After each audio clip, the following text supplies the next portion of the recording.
अस्सलामुअलैकुम, मैं हूं ताबिश मीर और आप मुलाहिज़ा कर रहे हैं स्पोर्ट्स 21। 4 जनवरी 2026 को कराची मैराथन का आगाज़ हो जाएगा और इसका बाकायदा आगाज़ मज़ार कायद से होगा, जहां मुख्तलिफ एथलीट जो हैं मैराथन में हिस्सा लेंगे। अब इस मौके पर गुफ्तगू करते हुए मेयर कराची डॉक्टर मुर्तज़ा वहाब ने गुफ्तगू करते हुए कहा कि इस इवेंट को बेहतर बनाने का मकसद ये है कि कराची का मुस्बत चेहरा उजागर किया जाए। कराची में मुख्तलिफ़ खेलों की सरगर्मियों के साथ इसको कराची का ब्रांड बनाना इस वक्त सिंध हुकूमत का टास्क है। एक जानिब हम देख रहे हैं ये चौथा एडिशन है मैराथन का जो कराची में मुनक्किद हो रही है और मुख्तलिफ एथलीट्स ना सिर्फ पहली बार बल्कि चौथी बार इसमें हिस्सा ले रहे हैं। 4 जनवरी से जहां इसका आगाज़ होगा तो दूसरी जानिब हम देख रहे हैं जो फाइनेंशियल एड है वो भी काफ़ी भारी मिकदार में होती हुई दिखाई दे रही है और बड़ी तादाद में हम देख रहे हैं कि जो स्पॉन्सर्स हैं उन्होंने भी इस इवेंट को ज्वाइन किया है। दूसरी जानिब अगर बात की जाए, मेयर कराची ने गुफ्तगू करते हुए कहा कि 4 जनवरी को होने वाली कराची मैराथन शहर का एक शानदार इवेंट होगा। तमाम उन्होंने ये भी गुफ्तगू करते हुए कहा कि इवेंट का नारा हमने लगाया है रन फॉर कराची। आज से पहले रन फ्रॉम कराची हुआ करता था, लेकिन अब पाकिस्तान में और बिलखुसूस पाकिस्तान के सबसे बड़े शहर कायद में अगर इस वक्त कोई इवेंट होगा तो वो होगा run for Karachi, not run from Karachi. तो ये गुफ्तगू की जनाब मेयर कराची मुर्तज़ा वहाब साहब ने, और उन्होंने ये भी कहा कि इवेंट का आगाज़ मज़ार कायद से होगा। मेयर कराची ने अपनी गुफ्तगू में ये भी कहा कि मैराथन से कराची की हकीकी तस्वीर दिखाई जाएगी, एक दुनिया के लिए बेहतरीन और पॉजिटिव इमेज साबित होगी। ये कहना था मुर्तज़ा वहाब का। और दूसरी जानब हम देख रहे हैं कि मुख्तलिफ जो फर्म्स है वो भी इस हवाले से काम करते हुए दिखाई दे रहे हैं और मुख्तलिफ ऑर्गेनाइजेशंस भी इस हवाले से काम कर रही हैं। मुख्तलिफ जो स्पॉन्सर्स हैं वो भी इस इवेंट में नज़र आ रहे हैं। अभी इस मामले पर इस जो टॉपिक है इस पर गुफ्तगू करने के लिए हमें ज्वाइन कर चुके हैं पाकिस्तान में मुख्तलिफ मकामात पर होने वाली मैराथन और बिलखुसूस दुनिया भर में जहाँ भी मैराथन होती है उस इवेंट का पार्ट बनते हैं जनाब यूसुफ मलिक साहब, एथलीट है। बहुत शुक्रिया यूसुफ कीमती वक्त देने के लिए। और कैसे देख रहे हैं, चौथा सीज़न होने जा रहा है मैराथन का कराची में, तो इस कराची मैराथन को एज अ एथलीट आप कैसे देखते हैं? अस्सलाम वालेकुम ताबिश भाई, बहुत शुक्रिया आपका। कराची मैराथन एक बहुत ज़बरदस्त इवेंट कराची में मुनक़्क़द हुआ है। हम लोग दुनिया भर में ट्रैवल करते हैं, सफ़र करते हैं, तो मैं एक इवेंट यहाँ पाकिस्तान में मिल रहा है, तो ये एक बहुत ही खुश आइंद बात है पाकिस्तान के लिए, पाकिस्तानी एथलीट के लिए और हम सब के लिए। हम सब कुछ चाहिए कि जितना हो सके इस तरह के इवेंट को कामयाब बनाएं। बिल्कुल, जितना हो सके इस इवेंट को कामयाब आया एथलीट्स ही बनाएंगे, वो हिस्सा लेंगे तो ही चीज़ें पॉजिटिव होंगी। मुर्तज़ा वहाब ने भी अपनी गुफ्तगू में ये कहा कि मैं गुजारिश करूँगा एहलियाने कराची से कि कराची के लिए बाहर निकलें। रन फॉर कराची उन्होंने इस इवेंट का नाम रखा और उन्होंने कहा कि तमाम जो एहलियाने कराची हैं वो लाजमी इस इवेंट को बेहतर बनाने के लिए इसमें हिस्सा लें। एज ए एथलीट आप कैसे देखते हैं कि दुनिया भर में मुख्तलिफ मकामात पर जब भी इस तरह के इवेंट्स होते हैं एथलीट्स हिस्सा लेते हुए दिखाई देते हैं, लेकिन एज ए एथलीट मैं आपसे सवाल ये करना चाहूँगा कि आप समझते हैं इस वक्त जो हुकूमती सतह पर इस इवेंट को बेहतर बनाने के लिए इंतजाम किए गए हैं, माजी से लेकर अब तक चीज़ें बेहतर दिखाई दे रही हैं? बिल्कुल ताबिश भाई, जिस तरह से 2 साल पहले कराची मैराथन का आगाज हुआ था, उस साल इतनी इंटरनेशनल लेवल की चीजें नहीं थी। फिर लास्ट ईयर जिस तरह से हुआ वो बहुत जबरदस्त इवेंट था, तो इस साल और बेहतर हो गया अल्हम्दुलिल्लाह। इस साल बिल्कुल हम इंटरनेशनल लेवल के मुताबिक जिस तरह की चीजें हैं वो उनको फॉलो कर रहे हैं और इसी तरह से सारी चीजें हो रही हैं। तो ये एक खुश आइन बात है। पाकिस्तान में एक इंटरनेशनल लेवल की आपको चिप मिल रही है, आप भाग रहे हैं तो आपको चिप पीछे से लोग आपको ट्रैक कर सकते हैं। तो इस तरह की चीजें पाकिस्तान में आई हैं, ये बहुत जबरदस्त है। बिल्कुल, ये खुशाइंद है। अच्छा, आप समझते हैं जिस तरीके से एथलीट को जो चीज़ों की ज़रूरत होती है, फाइनेंशियल एड की उन्हें ज़रूरत होती है, उन्हें अपनी फ़िटनेस को बेहतर बनाने के लिए फ़िटनेस की जो क्राइटेरिया उस पर भी नज़र रखनी पड़ती है, तो आज के इस दौर में नफसा नफसी के आलम में आप समझते हैं एथलीट उन तमाम तर जिम्मेदारियों को बखूबी अदा कर सकते हैं? और कोई जीतने वाले के लिए इस इवेंट में आप समझते हैं कोई बेहतर रकम होनी चाहिए? ताबिश भाई, ये बहुत आपने ज़बरदस्त सवाल किया है। अब देखें, पाकिस्तान में उस तरह की फैसिलिटीज़ नहीं मौजूद जिस तरह से इंटरनेशनल लेवल पे लोगों को, एथलीट को मौजूद होती हैं। पाकिस्तान में इस तरह से नहीं है।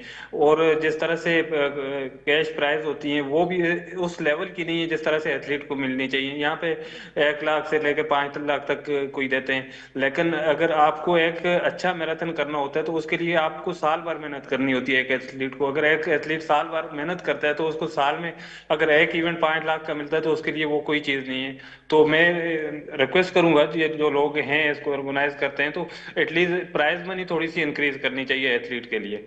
और गवर्नमेंट को चाहिए कि थोड़ा सा एथलीट के लिए कुछ इस तरह से कराची में ट्रैक बनाए जाएं जहाँ पे रनिंग ट्रेनिंग हो, थोड़ा सा अच्छा एनवायरनमेंट पैदा करें। एथलीट अपने एंड से तो सारी चीजें कर रहे हैं, लेकिन गवर्नमेंट को थोड़ा सा इनके सपोर्ट करना होगा। कुछ इस तरह के ट्रैक बना के देने होंगे जहाँ पे वो अपनी लॉन्ग रन कर सकें। पार्कों में तो इतने लॉन्ग रन होते नहीं है, छोटे छोटे रन होते हैं, तो हमें बड़ी मुश्किल होती है इस तरह की ट्रेनिंग करते हुए। अच्छा मलिक, मुझे ये भी बताइएगा, इस वक्त ये जो इवेंट हो रहा है हम देख रहे हैं इसकी बड़ी जो है मार्केटिंग भी हो रही है, इसकी बड़ी जो है पजीराई भी इस वक्त अवामी सतह पर दिखाई दे रही है, लेकिन एक क्राइटेरिया नहीं होना चाहिए? आप प्रोफेशनल एथलीट हैं, आप प्रोफेशनल स्प्रिंट रेसर हैं, आप दुनिया भर में जहाँ भी मैराथन हुई है वहाँ हिस्सा आपने लिया है। अब यहाँ जो बच्चा है, बड़ा है, छोटा है, बुजुर्ग है, सब एक ही रेस में शामिल हो जाते हैं, तो ये मुनासिब नहीं होगा ना? आपको एथलीट्स के लिए बाकायदा आप क्राइटेरिया बनाए कि ये इसके साथ जो है रनिंग ट्रैक का पार्ट होगा, ये इसका, तो ज़रा अच्छा लगेगा जो प्रोफेशनल तरीक़ेकार है। जी बिल्कुल यही है। एक तो हम जब बाहर किसी कंट्री में रन कर रहे होते हैं तो वहाँ पे एक तो एज कैटेगरी जरूर काउंट होती है। दूसरा फिर अलग अलग चीजें, जैसे कोई फुल मैराथन 42.2 किलोमीटर भाग रहे हैं और कोई 21 किलोमीटर हाफ मैराथन भाग रहे हैं, तो उनके अलग अलग मेडल होते हैं। यहाँ पे एक ही मेडल मिल जाता है, वो 5 किलोमीटर वाले को भी वही मिलता है और फुल मैराथन भागने वाले को वही मिलता है। तो उसमें कोई डिफरेंस नजर नहीं आ रहा होता। तो इस तरह की चीजें बिल्कुल हैं जो बेहतर करने की जरूरत है हमें। जो बेहतर करने की ज़रूरत है। अच्छा, जाते जाते आखिरी सवाल आपसे सवाल से करूँगा, इस वक्त जितनी इस इवेंट की हाइप है, आप समझते हैं ये इवेंट जब इख्तिताम पजीर होगा तो ये हाइप बरकरार रहेगी, और आने वाले जो इवेंट्स हैं उसमें मज़ीद क्या ऐसी चीज़ें जो करनी चाहिए हुकूमती सतह पर ताकि एथलीट जो है उनकी हौसला अफजाई हो सके? मैं तो ये बोलूंगा कि गवर्नमेंट की तरफ से एक तो विनिंग प्राइज, जैसे कि एक कोई भी अभी ऐसे कराची मैराथन को ऑर्गेनाइज कर रहा है, तो उसको गवर्नमेंट की तरफ से एक अलग से अनाउंसमेंट करनी चाहिए। फर्स्ट सेकंड थर्ड प्राइज जो एथलीट होते हैं उनके लिए अलग से, कि भाई ये गवर्नमेंट ऑफ सिंध की तरफ से, गवर्नमेंट ऑफ पाकिस्तान की तरफ से। इससे एथलीट के हौसला अफजाई होगी। दूसरा, एथलीट को थोड़ा सा इनको सपोर्ट करनी चाहिए। कुछ लोग बिल्कुल यानी कि ग्रास रूट लेवल से आते हैं, उनके पास इतने चीजें नहीं होती, रनिंग की शूज नहीं होते। तो थोड़ा सा इस तरह के एथलीट को आपको थोड़ा सपोर्ट करके ऊपर लाना होगा, ताकि हम इंटरनेशनल मेयार के मुताबिक, हमारे पास ऐसे लोग बहुत सारे मौजूद हैं लेकिन उनके पास इतनी वसाइल नहीं है जिससे वो आगे तक बढ़ सके। हमारे पास अच्छे अच्छे रनर हैं लेकिन वो दब के नीचे रह जाते हैं। अच्छे रनर्स हैं लेकिन उनको वो पजीराई और वो मौके और मौके नहीं मिल रहा। मुस्बत सतह पर नहीं मिलते हैं, मौसर अंदाज से नहीं मिलते हैं जिसको वो आगे डिलीवर कर सके। ये एक बुनियादी बिल्कुल। सवाल है जो जाते जाते यूसुफ मलिक ने उठाया। बहुत शुक्रिया आपके, आपने टाइम दिया हमारे प्रोग्राम में और गुफ्तगू कर रहे थे यूसुफ मलिक, आपने उनकी गुफ्तगू मुलाहिजा की। प्रोग्राम में आगे बढ़ते हैं और बात करते हैं कुछ कौमी खेल हॉकी के हवाले से। इस वक्त पाकिस्तान टीम साल 2025 के हवाले से अगर हम बात करें तो बड़ी शानदार परफॉर्मेंस का मुजाहरा कर सकती थी। उन्होंने आगाज़ जो प्रो हॉकी लीग था उसमें बड़ा शानदार किया, लेकिन उसका इख्तिताम बड़ा मायूसकुन रहा। इवेंट में जिस तरीके से पाकिस्तान टीम ने 4 मैचेस खेले और उसमें मुसलसल और तबातुर के साथ शिकस्तों का सामना करना पड़ा, तो हॉकी ओलंपियंस की जानिब से 2 मुख्तलिफ आराएँ सामने आई है। और जो साबिक ओलंपियंस हैं उनका ये मानना है कि पाकिस्तान टीम अगर वर्ल्ड कप से पहले या वर्ल्ड कप क्वालिफायर से पहले इस तरह के मैचेस खेल रही है तो उन्हें एडवांटेज हासिल हो रहा है कि वो बड़ी टीमों के खिलाफ मैचेस खेलने की सलाहियत को और तरबियती कैंप का हिस्सा बन रही है एक तरह से। लेकिन दूसरी जानिब इस वक्त ओलंपियंस के दरमियान ये भी नाराज़गी पाई जाती कि शिकस्त तो शिकस्त होती है और आप उसको कुछ भी कह दें, नताइज नहीं बदलेंगे। इसी हवाले से मुझे ज्वाइन किया है खावर जावेद साहब हैं, पाकिस्तान के साबिक ओलंपियन, पाकिस्तान की हॉकी का बहुत मोतबर नाम, मारूफ नाम। और इस वक्त भी मैं देख रहा हूँ कि ग्रास रूट लेवल पर और जिस तरीके से हॉकी को प्रमोट करना, उसके लिए बड़ा पॉजिटिव काम कर रही है अपने हलके में, अपने इलाके में। और हमेशा कोशिश करते हूँ या मेंस हॉकी हो या वुमेंस हॉकी हो, उसको बेहतर करने के लिए। बहुत शुक्रिया खावर साहब कीमती वक्त देने के लिए। और इस वक्त समझते हैं एज अ हॉकी ओलंपियन जो तरीक़ेकार रहा, जो हमने क्राइटेरिया सेट किया, जिस तरीके से हमने हॉकी खेली, हमने पाकिस्तान की हॉकी के साथ इंसाफ किया। तो ताबिश भाई, आपका और आपके चैनल का बहुत शुक्रिया कि आपने मुझे ऑनलाइन लिया। ताबिश भाई, बात यह है कि मैं समझता हूँ इसमें हम सबका कसूर है। हॉकी को नीचे लाने के लिए हम थोड़ा शॉर्टकट मांग रहे हैं कि ये हम हॉकी को सही कर लेंगे, बाहर जाके जो हमारी लीग कह रहे हैं इसमें आके ठीक होगी। जब तक ताबिश भाई, जो मेरा मानना है, जब तक हम ग्रास रूट पे ठीक नहीं करेंगे ना, तो जो मर्जी कर ले, एक दूसरे पे ब्लेम गेम करते रहेंगे, लेकिन हम हॉकी को ठीक नहीं कर सकते। जब तक हमने ग्रास वालों की इज्जत नहीं करनी और ग्रास वालों को प्रमोट नहीं करना, तब तक हम हॉकी को ऊपर लाना, मेरा नहीं ख्याल कि हम ये काम कर सकते हैं। अच्छा, बिल्कुल आप बजा फरमा रहे हैं, लेकिन मुझे ये भी बताइए ना खावर साहब, एक जानिब तो ग्रास रूट लेवल को बेहतर करना है, दूसरी जानिब ये भी बात उठती है कि फेडरेशन में इस वक्त जो लोग मौजूद हैं वो दूसरे लोगों के साथ मिलकर बैठकर काम करने की नीयत ही नहीं रखते हैं। वो चाहते ही नहीं है कि शायद जो कराची में लोग मौजूद हैं शायद उनके साथ हाथ मिलाकर काम कर लिया जाए। कल तक हमने देखा वही लोग आपस में जो है तस्वीरें भी बनाते थे, हाथ भी मिलाते थे, लेकिन आज एक साथ बैठने को तैयार नहीं है। क्या वजह है? बिल्कुल ताबिश भाई, ये हमारी बदकिस्मती है, ये हमारी बदकिस्मती है हमारे मुल्क की कि ये देखिए, जब वो आते हैं वो इनको नहीं लाते, ये जब ये आते हैं वो उनको नहीं लाते। मैंने फिर ये कहा कि मिलके और जब तक हम इकट्ठे काम नहीं करेंगे तो हम इसी तरह क्या लगे हॉकी को खराब करते रहेंगे। और जब तक हम एक मेरिट और एक राइट मैन राइट जॉब नहीं देंगे ना, तब तक हम इसको आगे नहीं ले जा सकते। इधर होता ये है कि जी फलां ओलंपियन हमारे साथ सलाम दो अच्छी है, इसको ले आओ, फलां के हमारे साथ सलाम दो बुरी, इसको निकाल दो। ये मेरा नहीं ख्याल कैसा होना चाहिए। मेरिट मेरिट और मेरिट होना चाहिए। बिल्कुल आपने ठीक कहा, लेकिन मुझे ये भी काइंडली बताइएगा, रहनुमाई कीजिएगा आप मेरी। आपने कहा right man for the right job होना चाहिए, तो आप किसके खिलाफ अदम एतमाद का इजहार कर रहे हैं? वो तारिक भुट्टी साहब हैं, वो राना मुजाहिद हैं, या फिर कौन है? नहीं ताबिश भाई, जो भी सीट पे आते हैं बस यही प्रॉब्लम्स है ना। अभी आप देख रहे हैं, मैं अब किसी का नाम लेना नहीं चाहता ताकि कोई ऐसा इशू ना बने, लेकिन ये चीज अच्छी नहीं होती।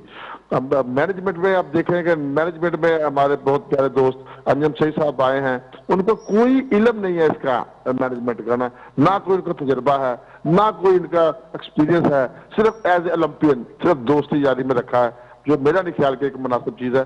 तहजमा very good, qualified coach very good. अब उसको टीम भी उसकी मर्जी की देनी चाहिए उनको। अब जब हम प्रेशर डालते हैं ना कि इसको ले लो इसको ले लो, तब सारा टीम का एक कह लो कि टारगेट वो अचीव नहीं होता।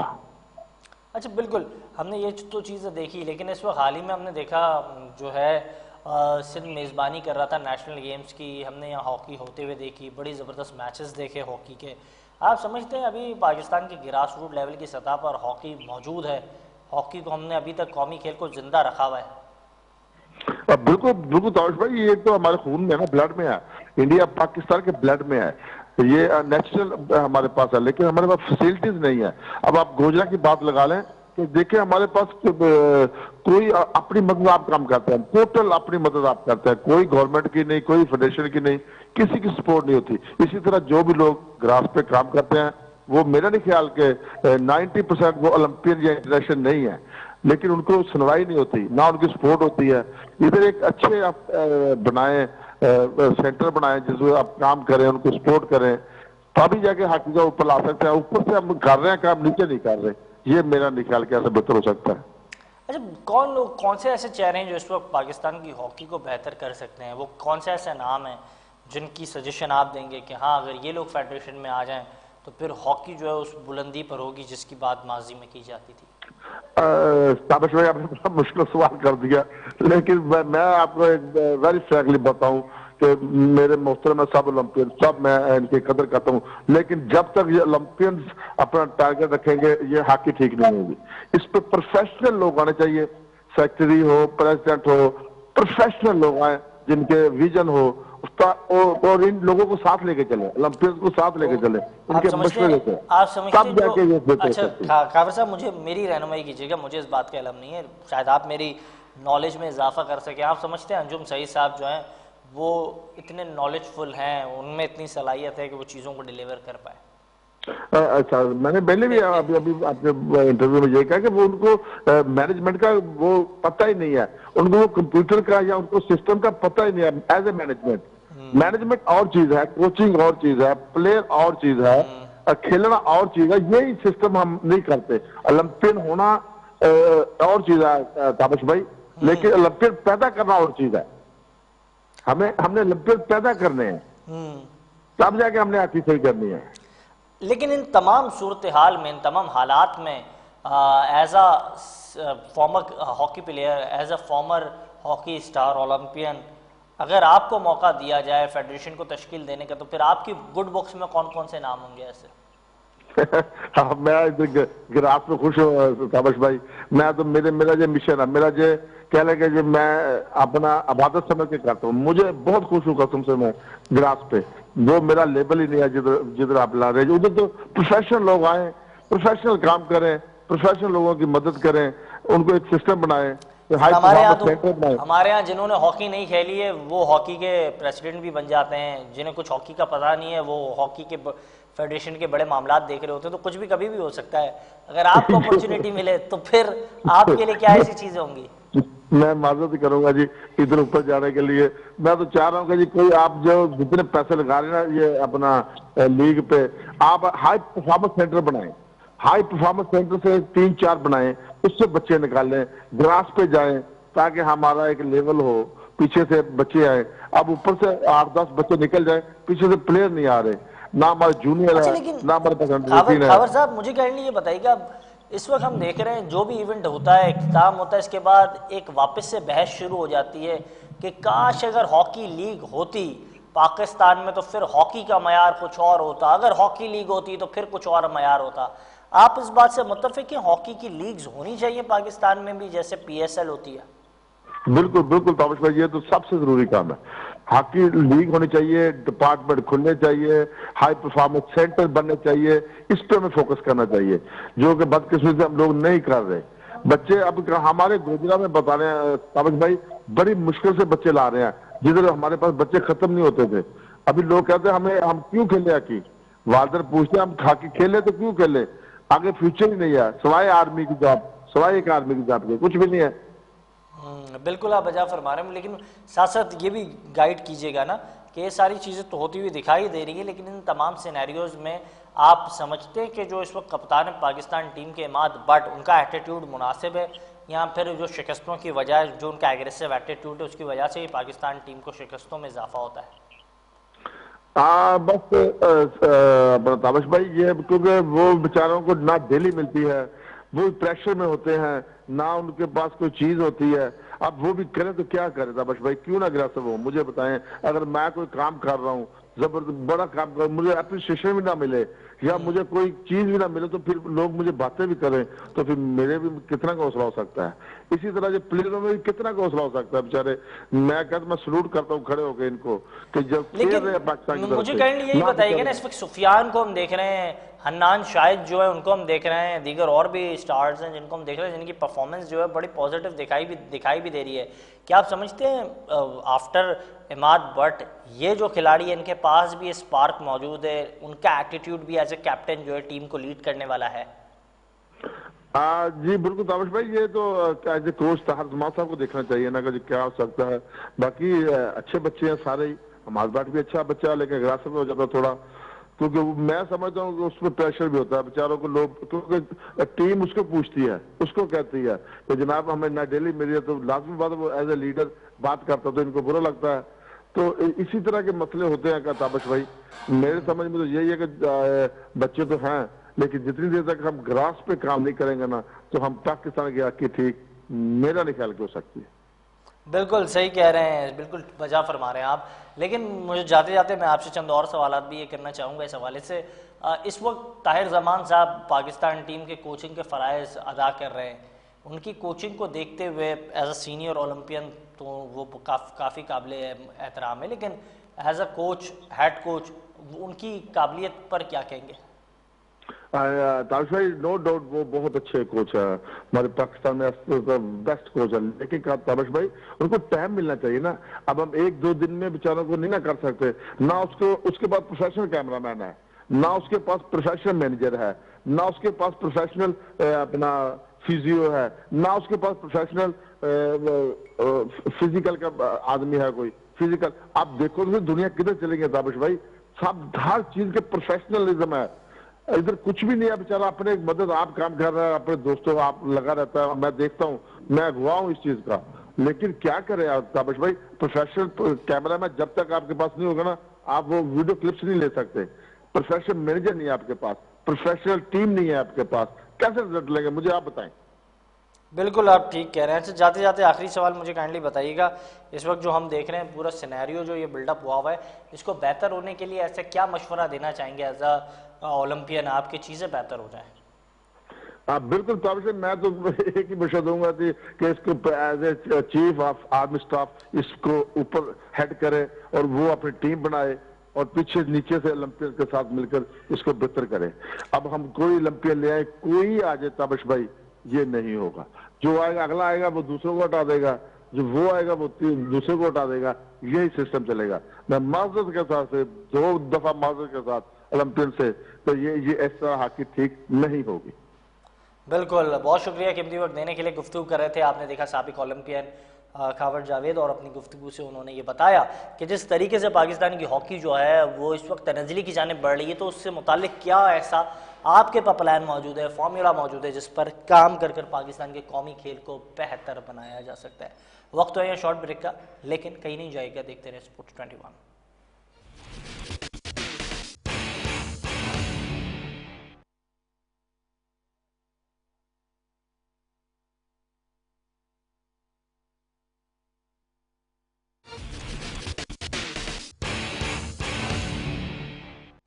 प्रोग्राम में एक बार फिर से खुशामदीद, और अब हम बात करेंगे पाकिस्तान के सबसे मकबूल खेल क्रिकेट के हवाले से। और हम देख रहे हैं क्रिकेट के हवाले से पाकिस्तान में साल 2026 जो है वो काफ़ी ज़्यादा मसरूफ़ होने जा रहा है। पाकिस्तान टीम का सबसे बड़ा और अहम मिशन इस वक्त क्रिकेट के एतबार से वर्ल्ड कप T20 आए हैं, जहां पाकिस्तान ने न्यूट्रल वेन्यू पर इंडिया के खिलाफ और अपने तमाम मैचेस न्यूट्रल वेन्यू श्रीलंका पर खेलने हैं। पाकिस्तान की हतमी तौर पर क्या प्लेइंग 11 होगी, इस पर आज के प्रोग्राम में बात की जाएगी, और कोशिश करेंगे कि आज के प्रोग्राम में जो हमारे स्टार्स हैं उनके मुतालिक भी बात की जाए। लेकिन एक अहम टॉपिक भी अब सामने आया है।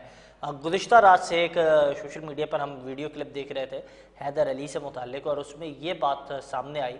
उन्होंने गुफ्तगू करते हुए कहा कि जो माहिदा उनके साथ किया गया बांग्लादेश प्रीमियर लीग की जानिब से पिछले साल चिटागॉन्स किंग की जानिब से, और उन्होंने जो माहिदा उनके साथ किया गया वो था $50,000 का, लेकिन उन्हें सिर्फ $10,000 दिए गए। साल गुजर गया, आज तक वो $40,000 जो है उन्हें रकम नहीं दी गई, जिस पर उन्होंने बांग्लादेश के जो क्रिकेट बोर्ड था उससे भी गुजारिश की और उन्हें भी अपने ये रुदात बयान की। लेकिन इसके बाद अब तक बांग्लादेश की जो क्रिकेट बोर्ड है उसने इस पर कोई एक्शन नहीं लिया है। जबकि दूसरी जानिब हम देख रहे हैं इस वक्त BPL जारी है, वहाँ ये फ्रेंचाइज मौजूद ही नहीं है। अगर इस तरीके का फ्रॉड होगा खिलाड़ियों के साथ, तो फिर इतनी बड़ी लीग जो है उससे मुतालिक खिलाड़ियों की जानिब से अदम एतमाद या तशवीश की जो लहर है उसमें मज़ीद इजाफा होगा। दूसरी जानिब हम देख रहे हैं इस वक्त मुसलसल बात की जाती है पाकिस्तान की ग्रास रूट लेवल पर मौजूद टैलेंट की, और मुख्तलिफ टैलेंट जो है वो सामने आता है। हम देख रहे हैं हर दिन ब दिन मुख्तलिफ नाम सामने आ रहे हैं। लेकिन इसमें एक अहम बात यह है कि ODI में जो पाकिस्तान के माजी में एक स्टार मौजूद था, हम देख रहे थे हारिस सोहेल, बड़ी ज़बरदस्त बैटिंग करते थे वो मिडल ऑर्डर में। उस तरीके का नाम आज तक पाकिस्तान की क्रिकेट प्रोड्यूस करने में नाकाम रही है। जबकि T20 में जो आपको हार्ड हिटर चाहिए था आसिफ अली जैसा, वो आज तक आपको नहीं मिल पाया। उन्होंने रिटायरमेंट ले ली, लेकिन आज भी आपको उनका मुतबादिल नहीं मिल पाया। तो एक बहुत अहम सवाल है। इन्हीं तमाम सवालात के लिए गुफ्तगू करने के लिए हमें ज्वाइन कर चुके हैं पाकिस्तान की क्रिकेट का एक बहुत मोतबर नाम। और इनके हवाले से अगर मैं बात करूं तो हमने देखा कि इनकी घर के अंदर जो क्रिकेट की लेगेसी है उसने परवान पाई। और पाकिस्तान में अगर बहुत बड़ी क्रिकेट कहीं होती तो डिस्कस अगर कहीं से शुरू हो तो वो इनके घर से होती है, इनके घर के दहलीज से होती है। साबिक कप्तान जनाब ज़हीर अब्बास साहब के साहब भाई हैं, और ना सिर्फ इन्होंने पाकिस्तान को रिप्रेजेंट किया, बड़ी शानदार अपनी जो है परफॉर्मेंस का जलवा दिखाया डोमेस्टिक में, पाकिस्तान के लिए साइड मैचेस भी खेले। और पाकिस्तान के साबिक खिलाड़ी जनाब ज़हीर अब्बास साहब इस वक्त वेटरन्स भी खेलते हैं। हालिया जो वेटरन्स हो रही थी इंग्लैंड में, उस टीम के साथ भी मौजूद थे। सबसे पहले बहुत शुक्रिया ज़हीर साहब कीमती वक्त देने के लिए। मैं आपसे सबसे पहले एक अहम सवाल ही कर लेता हूँ। इस वक्त पीआईए जो है वो फ़रोग हो चुकी है, लेकिन बुनियादी सतह पर एक अहम सवाल ये सामने आ रहा है, पीआईए ने दुनियाई क्रिकेट को बहुत मोतबर और शानदार खिलाड़ी दिए। अगर मैं बात करूं मोहम्मद फैमिली से लेकर मोइन खान हो, नदीम खान हो, फिर उससे पहले ज़हीर भाई आप, और इस तरह के कई और नाम, सरफराज भी पीआईए का प्रोडक्ट थे। अब पीआईए फ़रोग हो चुकी है। आप समझते हैं कि पीआईए के हवाले से जो बिज़नेस कम्युनिटी उन्हें सोचना चाहिए, क्रिकेटर्स का ब्रेड एंड बटर जो है उसके हवाले से भी सोचना चाहिए, और पीआईए को कंटिन्यू करे। इतना बड़ा क्रिकेट डिपार्टमेंट था, कई बड़े बड़े नाम इससे मुंसलिक रहे, तो आप इसको मज़ीद ग्रूम करें, बेहतर बनाएं।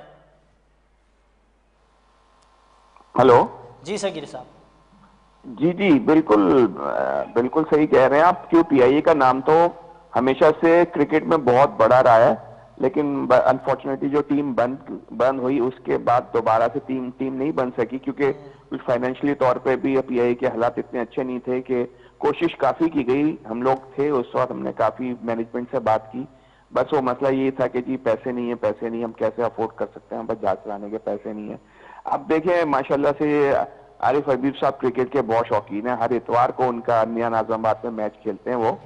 अब देखें यहाँ पर आके वो यहाँ पे अगर चाहें इंशाल्लाह ताला जरा पीआईए सेटल हो जाए, फिर अगर ये पीआईए की टीम बनाते हैं तो पीआईए के लिए भी और लड़कों के लिए भी बहुत अच्छा होगा। क्योंकि पता है डिपार्टमेंट में जितने लड़के अच्छे जाएंगे उतना ही डिपार्टमेंट को भी फायदा होगा और लड़कों को भी फायदा होगा। फाइनेंशियल तौर पे भी उनकी एक बंदी हुई नौकरी मिल जाएगी, जैसे हमें मिला करती थी।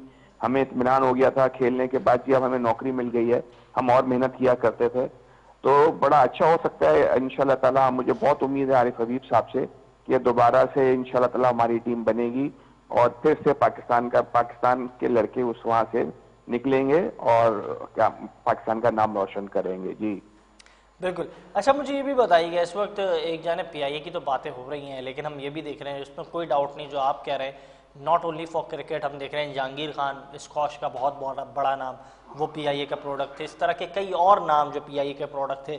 लेकिन इस वक्त अगर पाकिस्तान की क्रिकेट के हवाले से बात करें, आप समझते हैं T20 वर्ल्ड कप सर पर है और पाकिस्तानी खिलाड़ियों की जो परफॉर्मेंस है, फिटनेस के जो मसाइल हैं, वो जिस तरीके से अलार्मिंग हो रहे हैं, बड़ी इसमें हैरानगी नज़र आ रही है।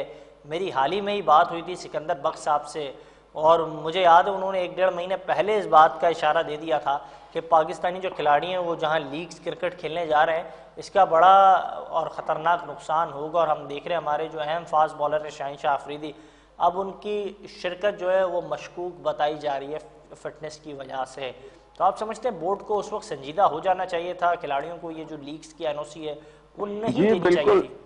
बिल्कुल सही कह रहे हैं, बड़ा अलार्मिंग है ये टाइम। अभी जो ये था टाइम बिग बैश में भेजने का, क्योंकि आपको पता है बिग बैश बहुत बड़ी लीग है और उसमें बहुत अच्छे खिलाड़ी खेलते हैं और वहां पे पेसर्स भी अच्छे हैं और बैट्समैन भी अच्छे हैं। यकीनन जब आप एज ए प्रोफेशनल जाते हो, आप अपना 100% देने की कोशिश करते हो, उसी में आप ज्यादा जान भी मारते हो और ज्यादातर हार्ड विकेटें होती हैं वहां पे, तो यकीनन फास्ट बॉलर्स के लिए तो बहुत मुश्किल होता है हमारे बॉल करना। हेल्प भी जरूर करती है, लेकिन ये कि पूरी जान मारनी पड़ती है यकीनन, क्योंकि वर्ल्ड कप करीब है, टूर्नामेंट्स आपके करीब है, तो उस वक्त थोड़ा सा आपको जरूर चलें। देखिए बैट्समैन को तो फिर भी जरा फायदा होता है, वो हर कंडीशंस में खेलते हैं और उनको थोड़ी प्रैक्टिस भी मिलती है, और ऐसे अच्छे बॉलर्स को खेलना और स्पिनर्स को खेलना और ऐसी अच्छी फील्डिंग में रन करना यकीनन बहुत बड़ी बात होती है। तो देखें बैट्समैन के लिए तो मेरे ख्याल में ये टाइम पैराडाइज था उनके लिए जाके बिग बैश खेलना, लेकिन बॉलर्स खास तौर पे फास्ट बॉलर्स को अल्लाह ना करे और किसी को इंजरी हो, एक को तो इंजरी हो गई है, क्योंकि यकीनन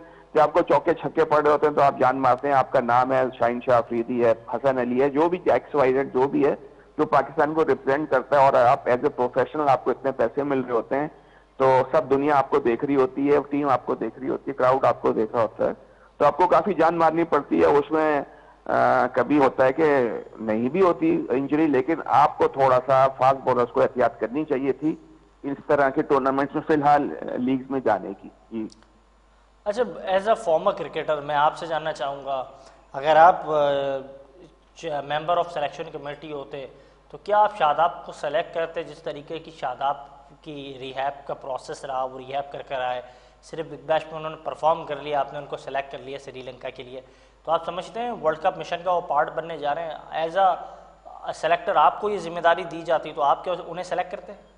नहीं, पहले तो मैं उनको डोमेस्टिक खिलाता। असल देखें 4 डे की क्रिकेट से ही इंसान की फिटनेस का पता चलता है। हालांकि देखिए 2020 में ज्यादा एक्सर्ट करता है आदमी, क्योंकि 20 ओवर के लिए आपको इन रहना पड़ता है, भागना दौड़ना पड़ता है, बैटिंग आ रही होती है 20-40 ओवर के अंदर ही आपको हर चीज करनी पड़ती है। फिर 4 डे में फिर भी आपको काफी रेस्ट मिल जाता है, लंच होता है और आपकी पूरी इनिंग की बैटिंग होती है, 2-2 बैटिंग होती है, तो आप रेस्ट भी करते हैं और आपके पास यकीनन वो मारामारी तो नहीं हो रही होती फर्स्ट क्लास में जिस तरह वनडे 2020 में होता है। तो पहले मैं उनको जी वनडे सीधा 4 डे खिलाता, उसके बाद उसको वनडे खिला के देखते, उसके बाद कोशिश करते उनको बिल्कुल प्लेयर तो बहुत नो डाउट बहुत अच्छे हैं। अनफॉर्चुनेटली वो अनफिट रहे, इसकी वजह से वो परफॉर्मेंस नहीं ऐसी नहीं दे सक रहे थे पहले, और अभी भी देखें बगैर परफॉर्मेंस के लेना लेकिन ये कोई उनकी बहुत अच्छी सिलेक्शन के बात बाद नहीं हम देख रहे हैं सगीर साहब कि 2 ऐसे आपके परफॉर्मर्स थे जो बड़ी अच्छी परफॉर्मेंस का मुजाहरा कर रहे थे इमर्जिंग एशिया कप के अंदर। सुफियान मुकीम ने जिस मयार की बॉलिंग की, जिस अंदाज के लिए वो जाने जाते थे, जो उनकी पहचान थी, उन्होंने जस्टिफाई किया वहाँ, लेकिन आपने उन्हें ड्रॉप कर दिया without any reason because Shadab is in the team. अच्छा, दूसरी किसकी बात कर रहे हैं? फैसल किसकी अकरम बात? चाइना मैन, बड़ी अच्छी बॉलिंग वो कर रहे हाँ थे। हाँ हाँ जी जी वो जो है वो भी अब वर्ल्ड कप स्क्वाड का हिस्सा नहीं होंगे। तो आप समझते हैं आपने एक सीनियर खिलाड़ी को खिला तो दिया लेकिन जूनियर्स खिलाड़ी के साथ ज्यादती की? और मैं थोड़ा और इसका हवाला देना चाहता हूँ कि माजी में भी हमने देखा था इंजमामुल हक साहब जब हिंदुस्तान टीम लेकर जा रहे थे as a member of selection committee, as chief of selection committee, तो उस वक्त बड़ा सवाल उठ रहा था why Hasan Ali is going, और उन्होंने कहा वो तजर्बे की बुनियाद पर हम उनको लेके जा रहे हैं, जबकि यहाँ मीर हमजा और दीगर नाम भी थे, आपने उनको इग्नोर किया और आप हसन अली को लेके गए और कुछ उन्होंने परफॉर्म किया नहीं। तो आप नहीं समझते माजी की गलतियों से हम सीख रहे नहीं हैं, उल्टा जो हमारा यंग टैलेंट है हम उसको जाया कर रहे हैं? हाँ जी बिल्कुल, देखें T20 फॉर्मेट में तो आपको सही है सीनियर प्लेयर जरूर चाहिए होते हैं जो अपनी टीम को लेके चले, बॉलिंग में भी बैटिंग में भी। 1-2 आपके पास सीनियर हो, बाकी आपको कोशिश ये होनी चाहिए कि आप यंगस्टर्स खिलाएं जिनमें जान है, जो छक्के भी मार सकते हो, जो इनके हाथों में जान है, बॉलिंग कर सकते हैं, फील्डिंग में जान मार सकते हैं। और पुराने जो आप देख रहे हैं, देखें बेशक बहुत पुराने नहीं हैं ये हसन अली और ये वो, लेकिन कोई परफॉर्म करें किसी चीज में तो फिर आप सिलेक्ट करें तो आपको अच्छा भी लगता है। और बैट्समैन या बॉलर जो भी हो परफॉर्म करके जो आता है उसका कॉन्फिडेंस आसमान से बातें कर रहा होता है, ना कि आपको पता है जी मेरा वो रिश्तेदार है, मेरा वो रिश्तेदार है, मेरा वो दोस्त है, वो मेरा पंटर है, मुझे तो ले ही लेगा। तो वो जब आपके जहन में ये बात आती है तो आप क्या मेहनत करोगे जब आपको पता है मेरा बगैर मेहनत की नाम आ रहा है। तो फिर मैं नहीं समझता कि इनको इतना खेल लिया और पैसा इनके पास इतना आ गया, इनको कोई परवाह नहीं होती है टीम की, ये बस खेल रहे हैं, पैसे कमा रहे हैं। और सिलेक्शन प्रॉपर तरीके से नहीं होती हमारी, वो इसीलिए नहीं होती कि आप पंडरबाजियों में, यारी दोस्ती में, इसमें आप ज्यादा हमारे सिलेक्टर्स आ जाते हैं। तो ये और थोड़ा सा ऊपर से भी फोर्स होते हैं, जैसे लाहौर कलंदर्स हो गया, इस्लामाबाद की टीमें हो गई, उनका ज्यादा हमारे रुझान होता है प्लेयर्स को लेने का, ना कि कराची के लड़कों को, जो कराची के लड़के परफॉर्म भी करते हैं। लेकिन बस यही है कि ये हमारे मुल्क में अच्छा, अलमिया मुझे ये बताइएगा अच्छा सगीर साहब, इस वक्त हमने देखा पाकिस्तान टीम ने हिंदुस्तान को शिकस्त दी एशिया कप अंडर 19 में। पाकिस्तान अब श्रीलंका में वो अपना वर्ल्ड कप मिशन को खेलेगा न्यूट्रल वेन्यू पर। पाकिस्तान का मुकाबला अगर उसके ग्रुप में देखा जाए तो इंडिया एक बड़ी टीम है, फिर यूएसए, नमीबिया, नेदरलैंड्स हैं। तो आप समझते हैं इंडिया के खिलाफ पाकिस्तान की क्या हिकमत अमली होनी चाहिए, वहाँ की पिच कितनी सपोर्टिंग होगी पाकिस्तान टीम के लिए? देखिए वो तो दोनों के लिए बराबर ही है सपोर्टिंग। देखिए उनके पास भी वो एशियन कंडीशन में खेलते हैं और उनकी टीम हमसे बहुत बड़ी है, बहुत एक्स्ट्रा ऑर्डिनरी खेलना पड़ेगा कि उनकी बैटिंग, स्पिनर्स और बॉलिंग, जैसा उनके पास अच्छे ऑलराउंडर्स हैं। देखिए एक बुमराह के बाद ये उनके पास बड़े अच्छे हार्दिक पांड्या आ जाते हैं, फिर एक और है फास्ट बॉलिंग में आपको 2 अपना ऑलराउंडर मिल गया, फिर स्पिनर में आ जाए जडेजा और अक्षर पटेल, वो आपके पास ऑलराउंडर है, फिर आपके पास एक प्रॉपर बॉलर गुलदीप यादव है, जो कि आप खेल ही नहीं सकते। तो उनकी टीम बहुत बैलेंस है और उनकी बैटिंग भी बहुत अच्छी है। अच्छा, तो मेरे साथ after the retirement of Virat Kohli and Rohit Sharma, और अब शुभमन गिल जो हैं वो भी इंजरी की वजह से टीम का पार्ट नहीं होंगे, आप समझते हैं उनके 3 अहम खिलाड़ी, 3 अहम हथियार जो हैं वो टीम का हिस्सा नहीं है, तो फिर पाकिस्तान को कोई एडवांटेज हो सकता है? देखिए, उनके पास टैलेंट की कमी नहीं है, एक से एक अच्छे प्लेयर हैं। T20 है तो T20 में यकीनन थोड़ा सा एक्सपीरियंस तो चलता ही है, क्योंकि विराट कोहली जैसे प्लेयर और अपना रोहित जैसे प्लेयर वो तो मतलब 100 में से एक ही पैदा होते हैं पूरे इंडिया में, बहुत बड़े प्लेयर हैं, उनका तो कोई मैच ही नहीं है। लेकिन यकीनन एज थोड़ी बहुत मैटर करने लग गई थी, लेकिन परफॉर्मेंस तो उनके फिर भी बीच में थोड़ा फर्क है, लेकिन फिर उन्होंने वैसी अच्छी परफॉर्मेंस दी। लेकिन वो फॉर्म की बात होती है, फॉर्म खराब है, अब यकीनन चाहे दुनिया का बड़े से बड़ा प्लेयर, नंबर 1 प्लेयर भी होगा, अगर फॉर्म अच्छी नहीं है तो उससे स्कोर नहीं हो रहा होगा, बैड लक हो जाती है। और अगर देखें टैलेंट और किसी चीज की उनमें कमी है नहीं उन दोनों में, लेकिन क्योंकि उनके पास लड़के इतने और परफॉर्म कर रहे हैं T20 में, तो इस वजह से उनके नाम उन्होंने यंगस्टर्स के नाम दिए, और वो जो यंगस्टर्स हैं वो उनसे कम नहीं है।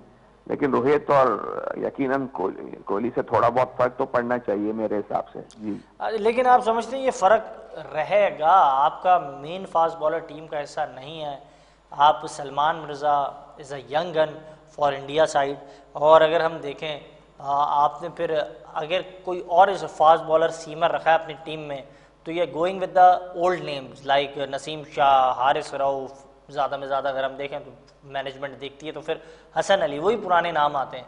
तो फिर आप समझते हैं उनमें ये पोटेंशियल है कि वो उन कंडीशंस पर बॉलिंग कर लें, या फिर जो इस वक्त डोमेस्टिक में परफॉर्म कर रहे हैं? मैंने उमर की बॉलिंग देखी, साकिब की बॉलिंग देखी, फिर हम देखें तो अकीब जावेद बॉलिंग कर रहे हैं, इस तरह दीगर और स्टार्स हैं आपके डोमेस्टिक में, फास्ट बॉलर्स हैं, उनको अपॉर्चुनिटी नहीं देनी चाहिए? देखिए, टू अर्ली हो जाएगा ये वर्ल्ड कप में डायरेक्ट अगर आप उनको खिलाते हैं। हाँ, टीम का हिस्सा जरूर हो सकते थे 1-2 प्लेयर आपके फास्ट बॉलर्स भी, क्योंकि जब तक आप उनको टीम के साथ नहीं रखेंगे तो वो सीखेंगे नहीं। हमारे यहाँ सबसे बड़ा प्रॉब्लम यही होती है, जो हमारा अंडर 19 और जूनियर लेवल पे परफॉर्म करता है वो फिर फॉरेन स्क्रीन से आउट पता नहीं क्यों हो जाता है। हालांकि उनको तो और टीमों की तरह टीमों के साथ रखना चाहिए, उनको एक आध मैच खिला दिया बीच में अपने, आप कम से कम चलें बड़े इवेंट पे नहीं, आपको सीरीज में खिलाना चाहिए। आप प्लेयर बनाओगे कैसे जब तक आप उनको खिलाओगे नहीं? सही। तो हमारा सबसे बड़ा अलमिया ये है कि वो स्कोर करके आते हैं, अचानक से वो बिल्कुल पिक्चर से आउट हो जाते हैं। कईयों की मिसाल है, हमारे जो मीडियम पेसर और ऑलराउंडर बड़ा अच्छा बन रहा था, उसका नाम क्या था, मुझे नाम अभी ज़हन में नहीं आ रहा। तैयब ताहिर की बात कर रहे हैं? तैयब ताहिर हो गया, पता नहीं कहाँ चला गया, लगता है वो कहीं। सर वो अभी भी परफॉर्म कर रहा है, शायद सेलेक्टर्स को नजर नहीं आता। हाँ, तो बस यही तो हमारा मसला है, क्यों नहीं नजर आते, क्यों इनकी आंखें खराब है, तो ऐसे सिलेक्टर बनाते क्यों है? बस वही देखिए, वही सिलेक्टर्स होते हैं। सिस्टम में दामाद ज्यादा आ गए ना सर? है जी, मैं कह रहा हूँ सिस्टम में दामाद ज्यादा आ गए, इसके लिए भांजे भतीजे नजर नहीं आ रहे ना।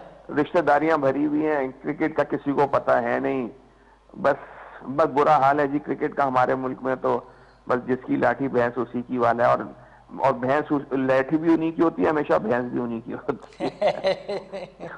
अच्छा, ये तो सारी गुफ्तगू तो हमारे प्रोग्राम का हिस्सा रहेगी, लेकिन मुझे क्या एज ए क्रिकेटर मैं आपसे ये जानना चाह रहा हूँ, इस वक्त ऑलराउंडर्स को बनाने की बड़ी बात की जा रही है, ऑलराउंडर्स बनाने हैं। माइक हैसन पता नहीं एक मिशन के तहत आया कि पाकिस्तान की पूरी टीम को ऑलराउंडर्स की टीम में तश्कील देकर फिर वो अपनी जिम्मेदारियां अदा करेंगे, शायद उनको ये टास्क दिया है।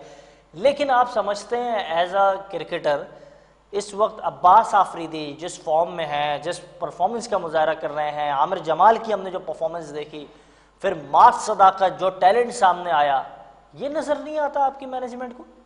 नहीं, बिल्कुल आना चाहिए था इनको, वर्ल्ड कप में इनके नाम आने चाहिए थे। देखें, जो डोमेस्टिक आप करवाते क्यों हैं? ना कराएं ना, अपने मर्जी के नाम ले लें, अपने रिश्तेदारों को ले लें, खिलाते रहें, क्या फर्क पड़ता है? मुल्क हार ही रहे ना, उनको तो बगैरतों को तो कोई प्रॉब्लम होता नहीं है, मुल्क हारे जीते वही सिलेक्शन कमेटी है, वही सब कुछ वही लोग हैं। तो आप अच्छा टैलेंट खराब करोगे, आप लड़कों से ज्यादती करोगे, यकीनन बेचारा जो प्लेयर इतनी मेहनत कर रहा होता है उनकी भी बद्दुआएं होती है, उनकी भी आ होती है, तो उनके माँ बाप होते हैं, दुआएं कर रहे होते हैं, यकीनन जब उनके बच्चों का नाम नहीं आएगा तो किसी की आ लग सकती है। यकीनन मुल्क के लिए फिर भी इंसान यही करता है, कोशिश करता है यार चलो जो खिला रहे हैं उन्हीं से परफॉर्मेंस ले, लेकिन वो इस काबिल ही नहीं है, तो फिर आप क्या करोगे उनके साथ? सीधी सी बात है। एक और बुनियादी सवाल ये था कि हमने 7वें या 6ठे नंबर पर देखा, आपने पहले चांस दिया मोहम्मद हारिस को, उससे पहले आपने आज़म खान को ट्राई किया, फिर मैं देख रहा हूँ हसन नवाज़ को आप उस नंबर पर लाए, फिर आप फ़खर ज़मान को उस नंबर पर लाए। अब आपने ये प्लान कर लिया कि फ़खर ज़मान शायद उसी नंबर पर खेलेंगे।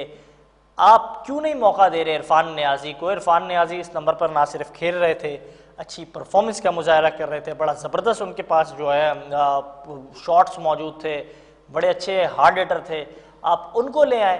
आसिफ के बाद इस जगह को कोई फिलअप कर रहा था तो वो इरफान नियाज़ी था मेरे ख्याल से।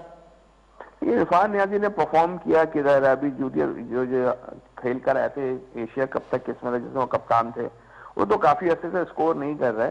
तो मैं कह रहा हूँ ना, रोटेशन इनको नहीं आती, कब कहाँ खिलाना है प्लेयर को, कहाँ सूटेबल है। पहले देखें हमारे जमाने में होता था कि वेस्ट इंडीज के खिलाफ जो यंगस्टर आ गया वो बेचारे का कैरियर अमूमन अगर जो कर गया वो बड़ा प्लेयर बन गया, जो नहीं करता था वो बिल्कुल ही डाउन हो जाता था। यही न्यूजीलैंड और श्रीलंका के खिलाफ जो खेलता था फिर वो वहां पे स्कोर करता था, फिर वो आहिस्ता आहिस्ता प्लेयर बन जाता था। सही। उस वक्त तो प्लेयर बनाया चला जाते थे। अब के तो अच्छे प्लेयर भी हैं तो आप उनको लेते ही नहीं हो। इतने अच्छे टैलेंट है आपके पास, यंगस्टर्स को आप खिलाओ, प्रॉपर खिलाओ, सीरीज आप खिलाओ उसको जो आपके पाकिस्तान में सीरीज होती नहीं। लेकिन सर एक और बुनियादी चीज़ तो ये भी नज़र आती है ना, आप कहते हैं सीनियर खिलाड़ी को खिला रहे हैं, तजर्बे की बुनियाद पर खिला रहे हैं, लेकिन वहीं जब सीनियर खिलाड़ी का नाम अगर आ जाए मोहम्मद अब्बास, मीर हमज़ा, तो फिर आप खिलाते नहीं हैं। पता नहीं उनसे क्या आपको तकलीफ पड़ जाती है कि अगर वो खेल लेंगे तो फिर शायद वो आपकी सीनियरिटी के क्राइटेरिया को मीट नहीं कर रहे हैं। आपके लिए हसन अली मीट कर जाएंगे, मोहम्मद हसनैन नहीं करेंगे मीट। हाँ जी बिल्कुल। देखिए हसनैन कितना अच्छा फास्ट बॉलर था, 150 क्लिक्स करता था। यकीनन देखें उनको खिलाते रहते तो यकीनन वो इम्प्रूव करते। अब आप उनको 15-20 मैचों के बाद 15 मैचों एक मैच में ले आओगे, क्रूशल मैच में ले आओगे, उनकी पिटाई हो जाएगी तो फिर वो बाहर हो जाएंगे। आप सीरीज खिलाएं, उनको पूरा चांस तो दें, कम से कम एक सीरीज। यही चीज तो रही ना, हमने जमान खान के साथ भी ये होते हुए देखा, और भी बॉलर्स थे जिनके साथ ये होता रहा, ये चीजें होती रही। लेकिन मसला ये है कि ये चीजें बस होती जा रही हैं और कोई देखिए ना आप और हम देखते हैं ना, यही तो मैं कहता हूँ सिलेक्टर्स क्यों नहीं देखते कि कोई बुनियादी वजह तो होगी ना कि क्यों नहीं देखते। कोई ना कोई कहीं से तो कोई इनकी एंगलिंग होती होगी, तभी तो नहीं देखते ना। जब दुनिया देख रही है, हम जैसे आप जैसे प्लेयर जो बाहर बैठे हुए हैं, आप तो चले एंकर भी हैं, आप तो आपकी निगाह तो बहुत ज्यादा है, हम थोड़ा सा ही देखते हैं लेकिन हमें अंदाजा हो जाता है यकीनन। तो सिलेक्टर्स की निगाहें क्यों नहीं पड़ती, ये बड़े जो सीटों में बैठे हुए इनकी निगाहें क्यों नहीं पड़ती। आपके सामने सारा क्या हो रहा है, क्या आदमी बोले, अफसोस ही होता है क्रिकेट देख के। हमारी तो टैलेंट ही नहीं है आपके पास। बिल्कुल, ये बड़ा एक अहम और बड़ा जो है मुफस्सिल गुफ्तगू की जनाब सगीर अब्बास साहब गुफ्तगू कर रहे थे, आपने उनकी गुफ्तगू मुलाहिज़ा की, बहुत शुक्रिया कीमती वक्त देने के लिए। और आप उनकी गुफ्तगू सुन रहे थे, उन्होंने यही कहा कि मेरिट के साथ अगर इंसाफ हो तो फिर चीज़ें बेहतर होती हुई दिखाई देती हैं, जो हो रही नहीं है इस वक्त पाकिस्तान क्रिकेट में। इसी के साथ इजाज़त दीजिएगा, अल्लाह हाफ़िज़।